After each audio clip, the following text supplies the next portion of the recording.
ఎవరితో సంబంధం లేకుండా వచ్చి బతకాలనుకుంటున్నా.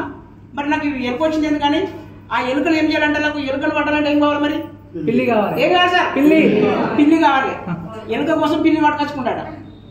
ఎలుక కోసం పిల్లి పట్టుకొచ్చుకొని ఆ పిల్లి ఉండాలంటే ఏం కావాలి మరి మళ్ళా ఏం కావాలి సార్ పిల్లి ఉండాలంటే దాన్ని పాలు పోయాలి అన్నం పెట్టాలి ఉండాలి ఖచ్చితంగా. మరి పిల్లి కోసం పాలు కావాలంటే ఏం తెచ్చుకోవాలి ఆవు తెచ్చుకోవాలి బర్రె ఏం తెచ్చుకోవాలి ఆవు తెచ్చుకోవాలి ఎలుక తెచ్చుకోవాలి అవునా కాదు సార్ అవును సార్ పోయి బర్రెని కొనుక్కొచ్చుకుంటాడు.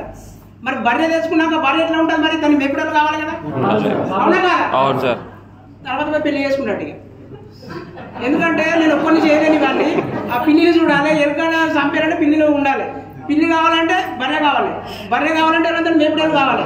అంటే ఇవన్నీ సమాజం అనేది ఒకరికొక లింక్ ఉన్నది ఖచ్చితంగా అందరితో కలిసి ఉంటేనే బతుకుతాం. ఇక్కడ ఒంటి ఉంటే సాధించలేమన్నప్పుడు ఆయన అర్థమైపోయి అందరితో కలిసి బతుకడం అలవాటు చేసుకున్నట్ట. ఇక్కడ ఏంటంటే దీన్ని ఈ మన వెస్టేజ్లో ఒంటరిగా ఉంటే నువ్వు 2 ఏళ్ళు కాదు 3 ఏళ్ళు కాదు 4 ఏళ్ళు కాదు ఎన్ని ఏళ్ళు ఉన్నా అంతే కొద్ది కొద్ది ఇన్కమ్ వస్తుంది. నువ్వు అందరితో కలిసి ఉంటే నువ్వు ఒక టీంలా కట్టుకుంటే ఎంత పెద్ద అంటారు చూడండి కూర్చొని తింటే ఏమైతే సార్ అవునా కదా ఉరికితే దమ్ వస్తుంది మెల్లపోతే 100 కిలోమీటర్లు నడిచిన దమ్ వస్తుందా రాదు. మరి అందుకే ఉరికిపోయే బిజినెస్ కాదు ఆలోచనతో పోయే బిజినెస్. ఉరికితే దమ్ వస్తుంది మెల్లపోతే 100 కిలోమీటర్ అయినా మెల్లగా నడుచుకుంటూ పోతాం. అందుకే ఏంటంటే ఇక్కడ ఏంటంటే ఒక టీం కట్టుకోవాలి. ఫస్ట్ టీం కట్టుకుంటే ఆటోమేటిక్గా మనకు డబ్బులు అనేది వస్తూనే ఉంటాయి. కానీ ఫస్ట్ మనం ఏంటంటే పెద్ద అపార్ట్మెంట్ కట్టాలనుకుంటున్నాము దానికి సామాగ్రి సమకూరుస్తున్నాం ఇప్పుడు ఓకేనా సార్. నేను ఇప్పుడు ఫస్ట్ నా ఇన్కమ్ ఇక్కడికి వచ్చినాక ఫస్ట్ ఇన్కమ్ నాది 90 రూపాయలు సార్. హైయెస్ట్ ఇన్కమ్ 25,711 రూపాయలు. ఈ సిస్టంలోకి వచ్చి ఏంటంటే నేను అక్కడ 16 సంవత్సరాలు పనిచేసిన కానీ ఎప్పుడు థాయిలాండ్ కానీ వేరే దేశాలకు ఎప్పుడు వెళ్ళలేదు. కారు కొనాలనుకున్నా కానీ కారు ఆలోచన రాలేదు.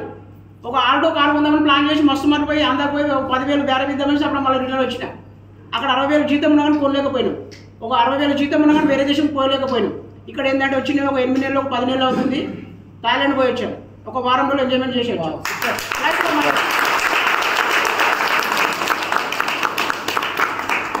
చెప్తున్నా కదా సార్ ఇక్కడ ఏంటంటే అద్భుతమైన లైఫ్ ఉంది.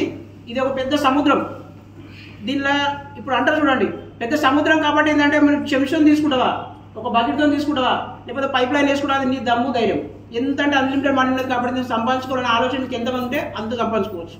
ఓకేనా సార్. ఈ అవకాశం ఇచ్చిన సార్ వాళ్ళందరికీ థ్యాంక్ యూ సార్.